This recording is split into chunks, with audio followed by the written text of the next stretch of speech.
శ్రీగణేశాయ నమః. శ్రీసరస్వత్యై నమః. శ్రీపాదవల్లభ నరసింహ సరస్వతి. శ్రీగురుదత్తాత్రేయాయ నమః. శ్రీగణపతి సచ్చిదానంద సద్గురుభ్యో నమః.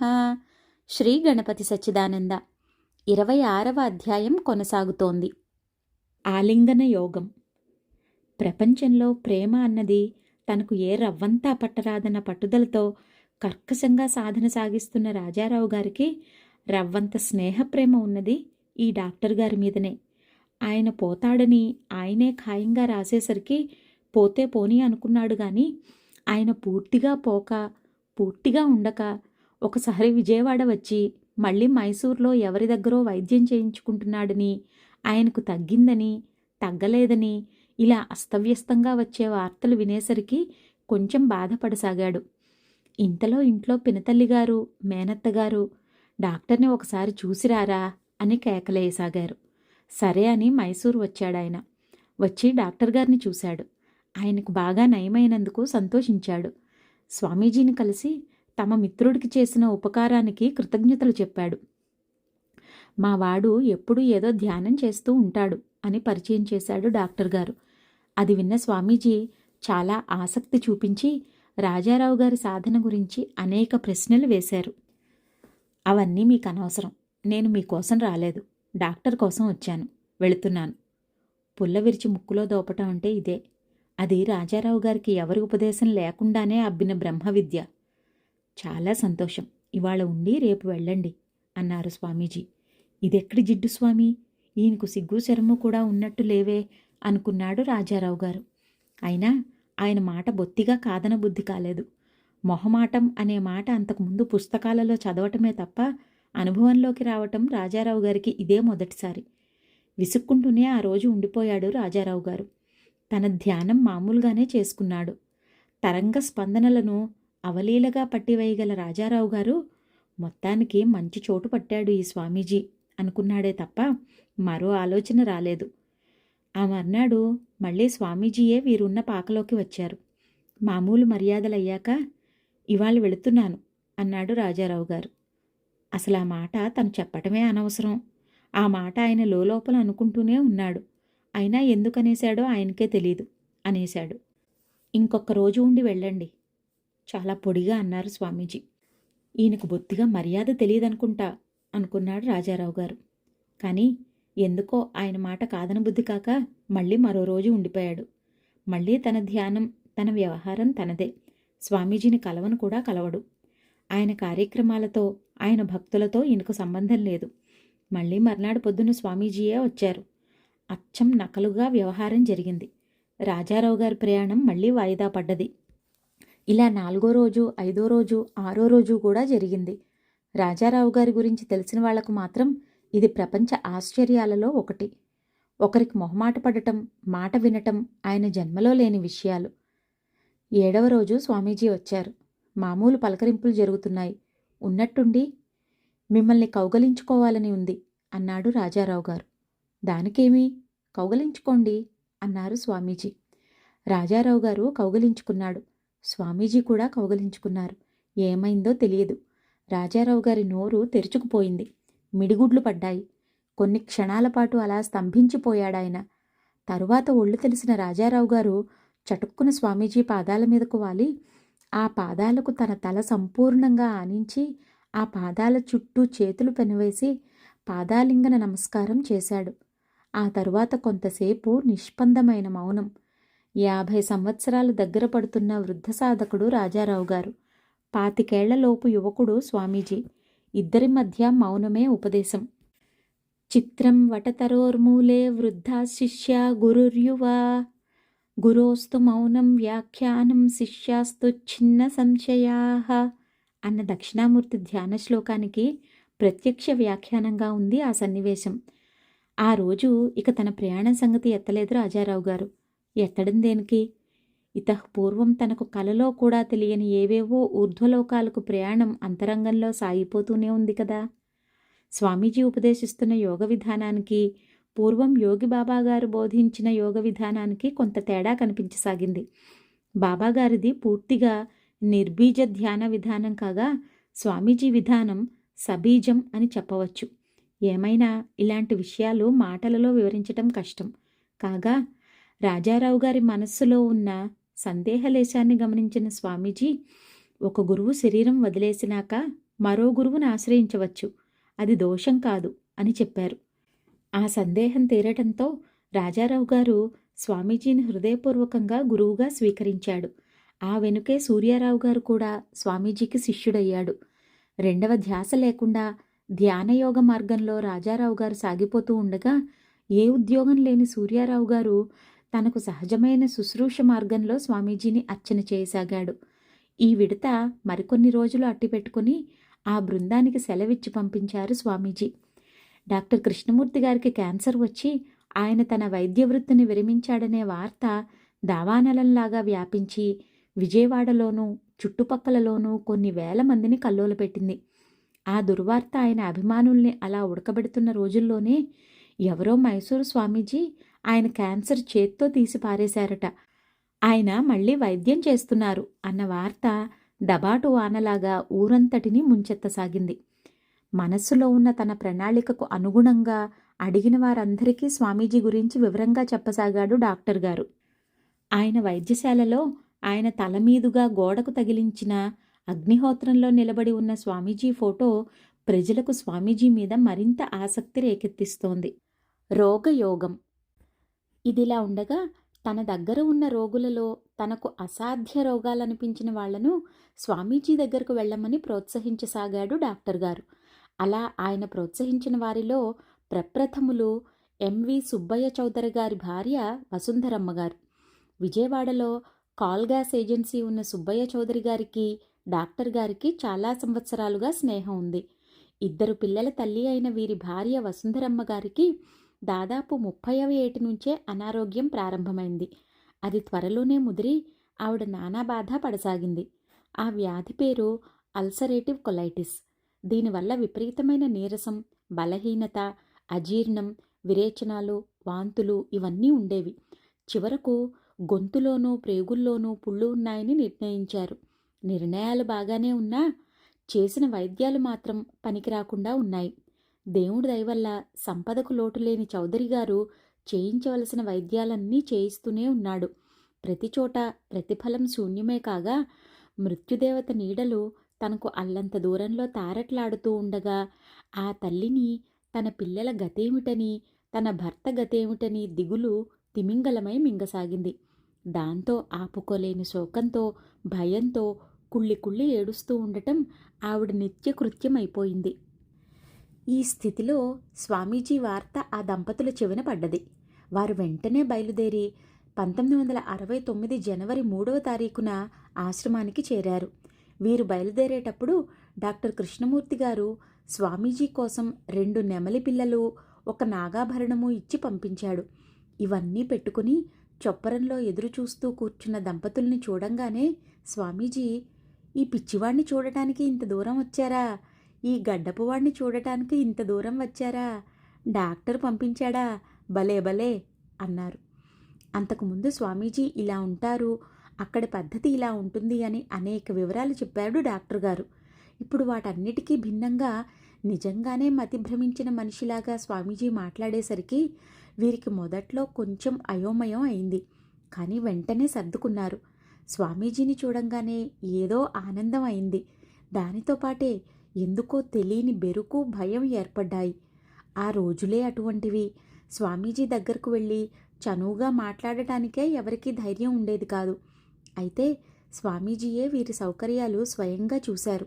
తన రేకుల ఇంటిలోనే ఒక భాగంలో వారికి మకాం ఏర్పరిచారు. ఎప్పటికప్పుడు వీరికి సౌకర్యంగా ఉందా అని విచారిస్తున్నారు స్వామీజీ. అంత గంభీరంగా కనిపించే స్వామీజీలో ఇంత ఆదరణ చూసి దంపతులు పులకించిపోయారు.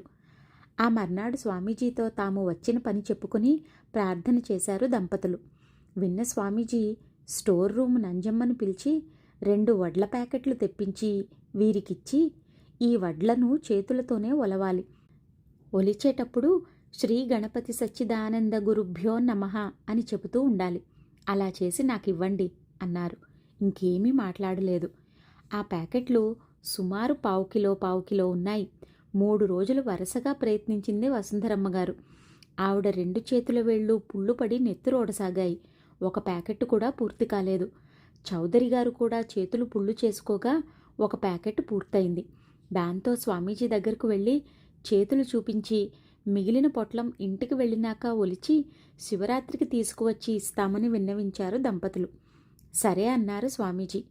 స్వామీజీ దగ్గర నుంచి ఏ విధమైన అభయప్రదానం వెంటనే రాకపోవటంతో మరింత దుఃఖమై ఎప్పుడు చూసినా బోరున విలపిస్తూ ఉండేది వసుంధరమ్మ గారు. ఒక రోజున స్వామీజీ పిలిచి మర్నాటి ఉపయోగం కోసం ఏవో పళ్ళు పూలు తెమ్మన్నారు. మంచి రకం పూలు పళ్ళు తెచ్చిపెడితే అవి తెల్లవారేసరికి పూర్తిగా నల్లబడిపోయినాయి. ఆ తరువాత ఒకరోజు స్వామీజీ భార్యాభర్తలనిద్దరినీ కూర్చోబెట్టి అది ఒక స్త్రీ శాపం వల్ల వచ్చిన వ్యాధి అని, అది ఈ జన్మలో పూర్తిగా పోదని చెప్పేశారు.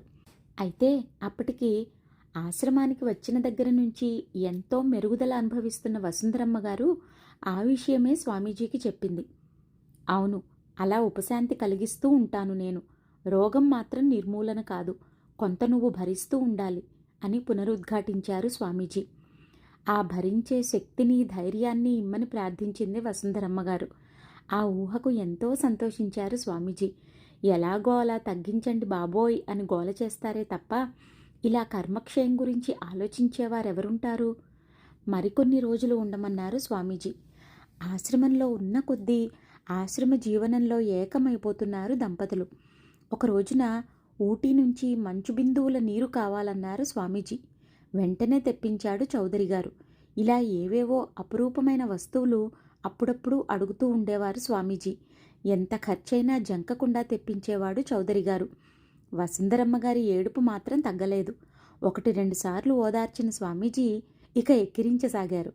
ఎవరైనా స్వామీజీ దగ్గర కళ్ళనీళ్లు పెట్టుకుంటే ఏడిస్తే ఏడిచావు గాని ఆ వసుంధరమ్మలాగా మాత్రం ఏడవకు అనేవారు. అది వింటే ఈవిడకు ఒక పక్కన నవ్వు వచ్చేది, ఒక పక్కన ఏడుపు వచ్చేది. అలా ఏడవటం తప్పని, తెలివి తక్కువతనమని తెలుసు. కానీ ఒక విధమైన మానసిక దౌర్బల్యం వల్ల ఆ ఏడుపు అప్రయత్నంగా వచ్చేస్తోంది. అప్పట్లో ఆదివారం హోమం ప్రధాన హోమకర్తగా ఒకే భక్తుడి పేరున నడిచేది. పై ఆదివారం హోమం ఎవరి పేరున చెయ్యాలో ఈ వారమే నిర్ణయమైపోయేది. ఒక ఆదివారం నాడు పైవారం హోమం మీరు చేయించుకోండి అన్నారు స్వామీజీ. అప్పట్లో హోమం చేయించుకోవటం అంటే కావలసిన ద్రవ్యాలన్నీ తీసుకొచ్చి ఇవ్వాలి. చౌదరి గారు శ్రద్ధగా ఆ పనులన్నీ చేశాడు. హోమం జరిగింది. ఇంతలో సంక్రాంతి పండుగ దగ్గరకొచ్చింది. పండగ రేపనగా స్వామీజీ వీళ్ల దగ్గరకు వచ్చి, ఇంట్లో నళిని ఒక్కతే ఉంది, మీరు పండక్కు లేరని బాధపడుతోంది, మీరు వెళ్ళరు అన్నారు. పర్వాలేదు స్వామీజీ, ఇవాళ వెళితే పండగ రైల్లో పోతుంది, ఇక్కడే ఉంటాం అన్నది వసుంధరమ్మ గారు.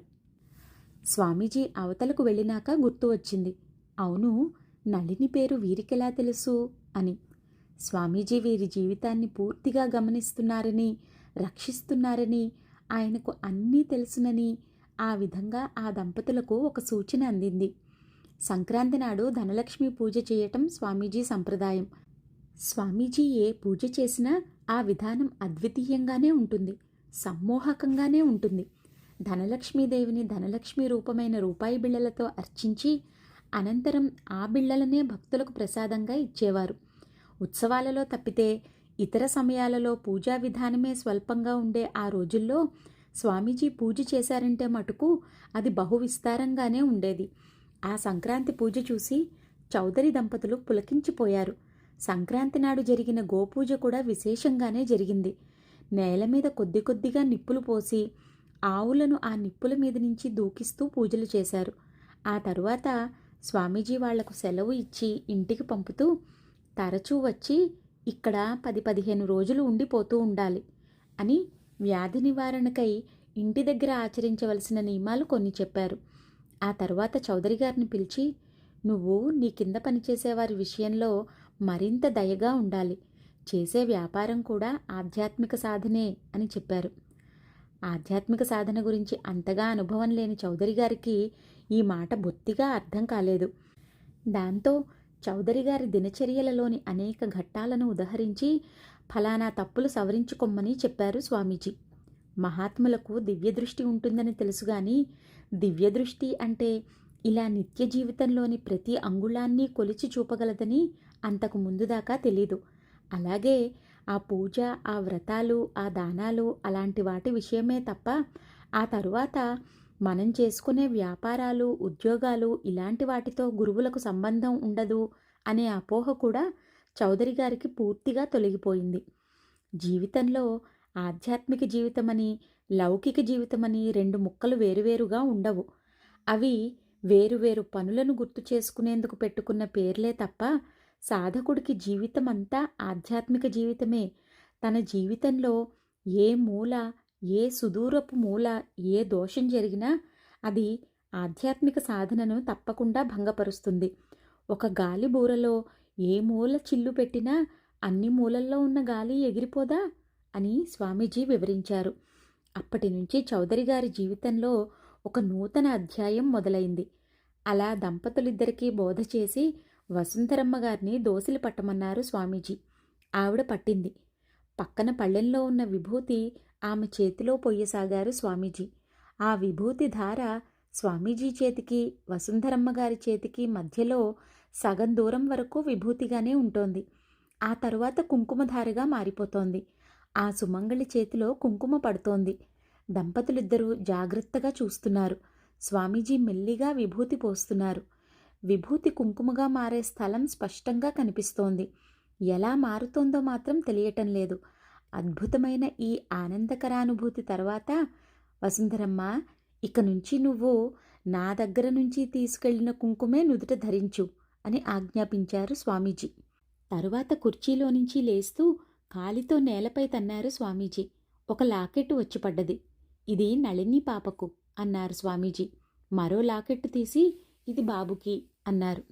మీ కుటుంబం మొత్తం నా దృష్టిలో ఉందని ఇలా మరోసారి సూచించి ఆ దంపతులకు సెలవు ఇచ్చారు స్వామీజీ. రావటం వ్యాధి నివారణ కోసమే వచ్చినా ఆ విషయంలో ఆశ పూర్తిగా తీరకపోయినా తమ జీవితాలను, కుటుంబాన్ని తీర్చిదిద్దే రక్షకుడైన సద్గురువును పొందిన మధురానుభూతితో ఆ దంపతులు తిరుగు ప్రయాణం చేశారు. అలా వెళ్ళిన ఆ దంపతులు నెల తిరగకుండానే శివరాత్రికి వచ్చారు. ఈ మాటు కూతురు నళినిని వెంటబెట్టుకుని వచ్చారు. ఇంటి దగ్గర వసుంధరమ్మ గారి తల్లి అతివృద్ధురాలు ఉండటం వల్ల ఆవిడ జాగ్రత్త కోసం కొడుకు సుధాకర్ని ఇంటి దగ్గరే ఉంచేశారు. ఈ మాటు స్వంత కారులో వచ్చారు. తమ దగ్గరే మెకానిక్గా పనిచేస్తున్న తమ దూరపు బంధువు రాజేంద్ర ప్రసాద్ కారు నడిపాడు. శివరాత్రికి ముందు రోజు స్వామీజీ వసుంధరమ్మ గారిని చూసి, రేపు నీకు అమృతం పొయ్యాలి అన్నారు. ఆ రాత్రే ఆవిడ తల్లికి సుస్థిగా ఉన్నదని ఇంటి దగ్గర నుంచి ఒక టెలిగ్రామ్ వచ్చింది. ఇంటి దగ్గర వృద్ధురాలైన తల్లికి సుస్థి, రక్షణగా ఉన్నవాడు చిన్నపిల్లవాడు. మరి ఇక్కడ చూస్తే శివరాత్రి ఏర్పాట్లు అద్భుతంగా ఉన్నాయి. పైగా రేపు అమృతం పోస్తానంటున్నారు స్వామీజీ. వెళ్ళటమా ఉండటమా ఎటూ తేల్చుకోలేక వెళ్ళి స్వామీజీనే అడిగారు దంపతులు. ఒక్క క్షణం కళ్ళు మూసుకుని చూసి, అమ్మకు సుస్థిగానే ఉంది, బాధపడుతోంది. కానీ మీరు వెళ్ళవలసినంత ప్రమాదం లేదు. బయటికి వెళ్ళి ఫోన్ చెయ్యండి. 3 వేప చెట్ల నుంచి వేప చిగుళ్ళు తెచ్చి నేనిచ్చిన విభూతిలో కలిపి నా ఫోటో దగ్గర పెట్టి ఆవిడకిమ్మని చెప్పండి, తగ్గిపోతుంది అన్నారు స్వామీజీ. ఆ రోజు రాత్రి విజయవాడలో చౌదరి గారింట్లో ముసలమ్మగారికి తన మంచం పక్కన ఉన్న బియ్యపు డ్రమ్ము మీద కూర్చుని ఒక గడ్డాలాయన కనిపించారు. ఆయన ఎవరో తెలియని ఆ ముసలమ్మగారు ఆయన వశిష్ఠ మహర్షి గారని భావించి సంతోషించింది. మైసూరు నుంచి వచ్చిన ఫోన్ ప్రకారంగా వైద్యం జరిగి ఆవిడకు వెంటనే తేలిక ఇచ్చింది. మర్నాడు శివరాత్రి మహోత్సవం ప్రారంభమైంది. స్వామీజీ దర్శనానికి, ఆ ఉత్సవ సంరంభానికి ముగ్ధురాలైన చిన్నపిల్ల నళిని తన ఆనందాన్ని కనిపించిన వారందరికీ చెప్పుకుంటోంది. అమృత తీర్థం. పగలు కార్యక్రమాలయ్యి రాత్రి కార్యక్రమాలు సాగుతున్నాయి. భక్తులందరినీ హాస్యాలలోనూ భజనలలోనూ ముంచెత్తుతున్నారు స్వామీజీ. ఇలా చేస్తూనే తన 2 అరచేతులు నుదుటి మీద పెట్టుకుని తీస్తున్నా తీస్తున్నా అన్నారు స్వామీజీ విచిత్రంగా. అలా అంటూనే ఆ చేతులు 2 ముందుకు చాచారు స్వామీజీ. నుదుటిలోంచి 2 చిన్ని చిన్ని బంగారపు గురిగి చెంబులు పుట్టి స్వామీజీ చేతుల్లోకి వచ్చినాయి. చిన్ని లక్కపిడత కుండలలాగా ఉండి మెరిసిపోతున్న ఆ చెంబులకు అంతకన్నా చిన్న మరమూతలు, దుద్దులకు శీలల్లాగా ఉన్నాయి. ఆ కలశాలను భక్తులకు చూపిస్తూ ఒకటి కైలాసం నుంచి, మరొకటి గండకీ నది నుంచి తెచ్చానని చెప్పారు స్వామీజీ. ఇక స్వామీజీ ఆ కలశాలలో ఉన్న అమృత జలంతో భక్తులకు తీర్థమియ్యసాగారు. ఆ బుడ్డి చెంబులను 4-5 సార్లు విదిలిస్తే వాటిల్లోకి కొంచెం జలం వస్తోంది. ఆ జలం ఒక్కొక్క మనిషికి ఒక్కొక్క రకంగా ఉంటోంది. కొంతమందికి వచ్చే జలం సువాసన ఆ సభనే సమ్మోహపరుస్తోంది. కొందరికి వెగటుగా ఉంటోంది. ఇలా అనేక రకాలుగా ఉంటోంది. ఆ సభలో ఉన్న రాజారావు గారికి తీర్థం ఇచ్చి, ఎలా ఉంది రాజారావు అన్నారు స్వామీజీ. ఏవేవో విచిత్రమైన సువాసనలు గల ఓషధులు కలిసినట్లుంది స్వామీజీ. రుచి కూడా మధురంగా ఉంది అన్నాడు రాజారావు గారు. అదృష్టవంతుడివి అన్నారు స్వామీజీ. ఇలా విదిలిస్తూ తీర్థం ఇవ్వటంలో చాలా ఆలస్యం అవుతోంది. ఈ అమృత తీర్థపు కలశాలు వచ్చిన దగ్గర నుంచి నిన్న స్వామీజీ అన్న మాటే స్మరించుకుంటూ క్యూలో ఉన్న వసుంధరమ్మ గారికి తీర్థం దక్కనే లేదు. తెల్లవారింది. ఉత్సవం పూర్తయిపోయింది. అందరి భోజనాలు అయినాయి. ఆ అమృత తీర్థం స్వామీజీ ఇస్తానని చెప్పినాక తను తొందరపడి భోజనం చేయటం అపరాధమవుతుందని అలాగే ఉండిపోయిందావిడ. అది తెలిసిన డాక్టర్ కృష్ణమూర్తి గారు వెళ్ళి స్వామీజీకి ఈ విషయం చెప్పాడు. వసుంధరమ్మ గారి దీక్షకు సంతోషించిన స్వామీజీ ఆవిడకు ప్రత్యేకంగా ఆ అమృత తీర్థం ఇచ్చారు. ఆవిడకు ఇచ్చిన తీర్థం సుగంధభరితంగా ఉంది. అలా ఆ ఉత్సవం ముగిసిన తరువాత జనం రద్దీ తగ్గినాక ఒక రోజున ఒక పాము బుట్ట ఆ దంపతులకు చూపించి దాని మూత తీయమన్నారు స్వామీజీ. ఇద్దరూ భయపడ్డారు. ఏమీ అనలేదు స్వామీజీ. బతికాన్రా బాబూ అనుకున్నారు వీరు. ఆ మర్నాడు వీరితో మాట్లాడుతూ ఉత్తరీయం చాటును దాచుకుని ఉన్న పామును వీళ్ళిద్దరి మీదకి విసిరిపారేశారు స్వామీజీ. అలా పాము ఒంటి మీద పడేసరికి భయం తీరిపోయింది వీరికి. ఆ పాము వసుంధరమ్మ గారి ఒంటి మీదంతా తిరిగి చివరకు పొట్ట మీద ఎక్కువసేపు తిరిగింది. ఆ తరువాత ఆవిడ కడుపులో బాధ గణనీయంగా తగ్గింది. ఏమైనా ఈవిడ దుఃఖవేగం మాత్రం తగ్గలేదు. ఆ ఏడుపు పొరలు తరచూ వస్తూనే ఉన్నాయి. క్రమంగా స్వామీజీ ఇతరుల రోగాలు తన మీదకు తీసుకుని లోపల గదిలో నానా బాధ అనుభవించి తద్వారా ఆ భక్తులకు నయం చేస్తూ ఉండటం అనేక మార్లు వసుంధరమ్మ గారు స్వయంగా చూసింది. ఒకసారి తన ధ్యానపు గదిలో నుంచి సరాసరి వసుంధరమ్మ గారి దగ్గరకు వచ్చి పాదాలు పట్టుకో అన్నారు స్వామీజీ. అలా స్వామీజీ ధ్యానంలో నుంచి బయటకు రాగానే ఎవరైనా వారిని ముట్టుకుంటే వాళ్ల వ్యాధులను స్వామీజీ తీసేసుకుంటారని ఆశ్రమంలో చాలామందికి తెలుసు. ఆ సదవకాశం కోసం కొందరు కాచుకుని కూర్చుంటారు కూడా. కానీ వసుంధరమ్మ గారు కళ్ళనీళ్లు పెట్టుకుని, స్వామీజీ, ఆ పని నేను చెయ్యలేను అన్నది. ఏమీ, నేనే చెబుతున్నాగా అన్నారు స్వామీజీ. నేనే భరించలేని రోగం నా కొడుకు సుధాకర్ భరించాలని నేను కోరుకోగలనా? నాకు భరించే శక్తిని ఇవ్వండి చాలు. మీరు నా రోగం భరించవద్దు. మీరు 10 మందికి ఉపయోగపడవలసిన వారు అన్నది వసుంధరమ్మ గారు. వసుంధరమ్మ గారి పరిపాకానికి స్వామీజీ ఆనందపడ్డారు. ఆ తర్వాత సెలవు ఇచ్చి పంపేటప్పుడు డాక్టర్ కృష్ణమూర్తి చెల్లెలు బాయమ్మతో కాస్త స్నేహం చేస్తూ ఉండు అని చెప్పారు. ఈ ఆజ్ఞ తనకు ఒక వరమని ఆవిడకు మరికొంత కాలానికి కానీ తెలియలేదు. తిరుగు ప్రయాణంలో చంద్రరావు గారి కారు, వీరి కారు కలిసి బయలుదేరాయి. వీరి కారు వీరి బంధువుల కుర్రవాడే తోలుతున్నాడు. రాత్రిపూట ప్రయాణం. జాగ్రత్తగా పోతున్నారు. తిరుపతి దగ్గర చంద్రగిరి కోట సమీపించేసరికి రాత్రి 2వ ఆట సినిమా నుంచి వస్తున్న పల్లె యువకులు కొందరు రోడ్డు మీద నడుస్తూ అడ్డం వచ్చారు. వాళ్ళు 8 మంది ఉన్నారు. బాగా తాగినట్టుగా ఉంది. మంచి కుర్రతనపు పొగరు మీద ఉన్నారు. సినిమా చూసిన ఉత్సాహంలో చేతులు కలుపుకొని గొలుసు కట్టి ఇష్టమొచ్చినట్లు పేలుకుంటూ రోడ్డుకి అడ్డంగా నడుస్తున్నారు. వెనకాల కార్లు కాకి గోలగా హారన్లు వేసినాయి. వాళ్ళకవి వినిపించలేదు. పోనీ కార్లు రోడ్డుకు ఏదైనా పక్క నుంచి దూరిపోదామని ప్రయత్నిస్తే కుర్రవాళ్లు సరిగా అటే అడ్డు వస్తున్నారు. ఇలా ఒక అరగంట జరిగింది. కార్లలో చంద్రరావు గారి కారు ముందుంది. ఒక క్షణంలో సందు చూసుకున్న ఆ డ్రైవరు కుర్రవాళ్ల పక్క నుంచి దారి చేసుకుని దూరి ముందరికి వెళ్ళిపోయాడు. అదే విధానంలో ముందుకు దూకింది చౌదరి గారి కారు. కానీ ప్రమాదం జరిగిపోయింది. ఆ చీకట్లో కారు పారిపోతే ఎవ్వరూ ఏమీ చేయగలిగింది లేదు. కానీ మానవత్వం మాటేమిటి? కారు తోలుతున్న రాజేంద్రప్రసాద్ వెంటనే కారు ఆపి చూశాడు. ఒకడు అక్కడికక్కడే మరణించాడు. మరో ఇద్దరికి తీవ్రంగా దెబ్బలు తగిలి ఉన్నాయి. వెంటనే ఆ ఇద్దరినీ కారులో వేసుకుని రివ్వున తిరుపతి హాస్పిటల్లో చేర్చారు. కానీ ఆ ఇద్దరూ అక్కడ మరణించారు. అక్కడి నుంచి సరాసరి పోలీస్ స్టేషన్కి వెళ్ళి జరిగినది రిపోర్ట్ చేసి కారు వాళ్లకు అప్పచెప్పేశారు. తిరుపతిలో వసుంధరమ్మ గారి సోదరుడు కె సత్యనారాయణరావు గారు వెటర్నరీ కాలేజీలో లెక్చరర్గా పనిచేస్తున్నాడు. ఆయన ద్వారా రాజేంద్ర ప్రసాద్కి బెయిల్ ఇప్పించి అతనిని మైసూరు స్వామీజీ దగ్గరకు పంపించి చౌదరి దంపతులు తాము విజయవాడ వెళ్ళిపోయారు. ఆ కారు నిజానికి చౌదరి గారి సొంత కారు కాదు, వారి బంధువులది.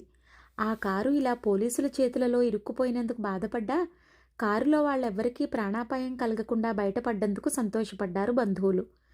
మైసూరు చేరిన రాజేంద్ర ప్రసాద్ స్వామీజీతో జరిగినదంతా వివరించి ప్రార్థించాడు. ఇందులో నీదేమీ తప్పులేదు, నేను చూస్తాలే, ఈ కేసు నిన్నేం బాధపెట్టదు అన్నారు స్వామీజీ. అంతకన్నా చేయగలిగిందేముంది? విజయవాడ వచ్చేశాడు ప్రసాదు. అతను ఇంటికి వచ్చేసరికి అంతకు ముందు నుంచే నలుగుతున్న పెళ్లి సంబంధం ఖాయం చేశారు పెద్దవాళ్ళు. ఆ విషయం తెలిసిన వెంటనే పిల్ల తరపు వాళ్లకు జరిగింది జరిగినట్లు కబురు చేశాడు ప్రసాదు. ఇక మీరు వేరే సంబంధం చూసుకోండి అని చెప్పించాడు. కానీ సంప్రదాయం గల ఉన్నత కుటుంబాలలో ఒకసారి నిశ్చయమైన సంబంధం మార్చుకోవడానికి ఇష్టపడరు. ఆడపెళ్లివారు ఆ మాటే స్పష్టం చేశారు. పోనీ కేసు తేలే వరకు పెళ్లికి ఆగమన్నారు మగపెళ్లివారు. అక్కర్లేదు, స్వామీజీ అభయం ఇచ్చారు గదా, ఆయన మీద భారం వేసి మేం పెళ్లి చేసేస్తామన్నారు ఆడపెళ్లివారు. మార్చిలో పెళ్లి జరిగిపోయింది. తిరుపతిలో ఆ కారు, ఆ కేసు వ్యవహారం అంతా చౌదరి గారి బావమరిది సత్యనారాయణరావు గారు చూస్తున్నాడు. కోర్టులో కేసు ఫైల్ అయింది. వాయిదాలకు ప్రసాద్ వెళ్ళి వస్తున్నాడు. ఇలా ఉండగా పోలీసుల దగ్గర నుంచి తిరిగి తెచ్చుకున్న ఆ కారు అసలు వారికి ఇచ్చేలోగా ఎవరో దొంగిలించుకుపోయారు. దాన్ని వెతకటంలో పోలీసుల ప్రయత్నాలన్నీ విఫలమైనాయి. దిక్కుతోచని చౌదరి గారు స్వామీజీకి మనవి చేశాడు. దొరుకుతుందిలే అన్నారు స్వామీజీ. ఇది జరిగిన 2 రోజులకు బీహార్ రాష్ట్ర పోలీసుల నుంచి ఒక వార్త వచ్చింది. ఎవరో దొంగలు ఆంధ్రకు సంబంధించిన కారు ఒకటి దొంగిలించుకుపోయి బీహార్ రాష్ట్రంలోని ఒక పట్టణంలో వదిలేసి వెళ్ళిపోయారని. ఆ కారు నెంబరు వీరి కారుదే. వీరు వెంటనే వెళ్లారు. కారు చెక్కు చెదరకుండా ఉంది. అంత బాగున్న కారుని అక్కడ ఎందుకు వదిలేసి వెళ్లారో ఎవరికీ తెలీదు. ఇక ప్రసాద్ మీద కేసు విచారణ చేస్తున్న న్యాయమూర్తి ఇలాంటి కేసుల విషయంలో బహు కఠినంగా ఉంటాడని ప్రతీతి ఉండడం వల్ల అందరూ ఆందోళన పడసాగారు. దానికి తోడు విన్నవారంతా ప్రాసిక్యూషన్ వారి వాదన చాలా బలంగా ఉందని అనసాగారు. ప్రసాద్ క్షోభ చెప్పనే అక్కరలేదు. కేసు త్వరగా తెములుతుందని స్వామీజీ చెప్పారుగా. ఫిబ్రవరిలో మొదలైన కేసు మేలో తీర్పుకు వచ్చింది. తీర్పు చెప్పే రోజు వచ్చింది. ఆ రోజు మొత్తం 18 కేసులలో తీర్పు ఇస్తారని ప్రకటించారు. అందరితో పాటు ప్రసాదు వచ్చి కూర్చున్నాడు. జడ్జిగారి తలపైన ఉన్న గాంధీజీ ఫోటోలో ఆ స్థానంలో స్వామీజీ కనిపిస్తున్నారు ప్రసాద్కి. అది కొంచెం ధైర్యం ఇచ్చింది. కానీ న్యాయమూర్తి ఇస్తున్న తీర్పులు వింటున్న కొద్దీ ఆ ధైర్యం పూర్తిగా దిగజారిపోయింది. ప్రతి తీర్పులోనూ 3 నెలల నుంచి 2 సంవత్సరాల దాకా శిక్ష వేస్తున్నారు న్యాయమూర్తి. అలా 17 తీర్పులు చెప్పాడాయన ఆ రోజు. ఇక చివరిదే ప్రసాదుదన్నమాట. పై తీర్పులను బట్టి ఇక ఆశ వదిలేసుకుని తల వేలాడేసుకున్నాడు ప్రసాద్. ఇతర కేసులలో కొన్ని తనకు తెలుసు. వాటికంటే తన కేసు ప్రబలమైనది. కారణం ఏమిటి అన్నది ఏమైనా ఇందులో 3 ప్రాణాలు ఎగిరిపోయాయి. 18వ తీర్పు కూడా రాసి సిద్ధంగానే ఉంది. ఇంకా కాలమూ ఉంది. కానీ ఉన్నట్టుండి న్యాయమూర్తి తీర్పును 3వ రోజుకు వాయిదా వేశాడు. ఏం జరిగిందో ఏమో ఎవరికీ తెలీదు. ఈ 3 రోజులు ప్రాణ సంకటంగా కాలం గడిపాడు ప్రసాద్. 2.5 సంవత్సరాల శిక్షకు మానసికంగా సిద్ధపడి కోర్టుకు వెళ్ళాడు. కోర్టులో బాపూజీ పటంలో మళ్లీ కూర్చునే ఉన్నారు స్వామీజీ. ఆ రోజు న్యాయమూర్తి ప్రసాద్ది ఏమాత్రం తప్పు లేదని, పూర్తిగా నిర్దోషి అని తీర్పు ఇచ్చాడు. ఆ తీర్పుకి అటు ప్రాసిక్యూషన్ వారు, ఇటు డిఫెన్స్ వారు కూడా ఆశ్చర్యపడ్డారు. కానీ న్యాయమూర్తి తన నిర్ణయానికి తగిన హేతువులు చూపిస్తూ ప్రాసిక్యూషన్ వారి వాదనను పూర్తిగా త్రోసిపుచ్చాడు. ఈ సంఘటనలో నిర్దోషిగా నిరూపణ అయ్యి రక్షింపబడటం అన్న న్యాయం మాట అలా ఉండగా, అప్పటిదాకా పూర్తిగా నాస్తికత వైపు మొగ్గి ఉన్న సత్యనారాయణరావు గారు ఆలోచనలో పడసాగాడు. ఈ స్వామీజీలో ఏదో మహత్తు నిజంగానే ఉన్నట్టుందే అని. 26వ అధ్యాయం సమాప్తం. జయ గురుదత్త.